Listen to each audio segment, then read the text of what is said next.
Forgotten username recovery failed on InvestEngine Fix. If you've lost track of your InvestEngine username, most people panic and guess, but here's why that usually fails. The right approach is straightforward and secure. Step 1.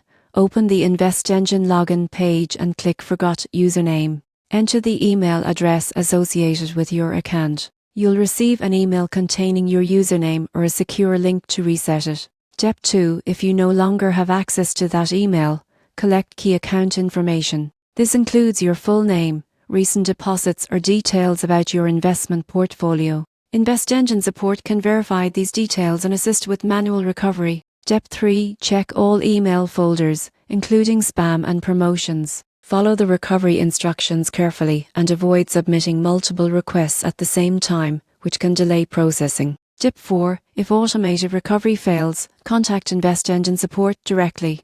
Provide verification details and explain that the recovery process did not succeed.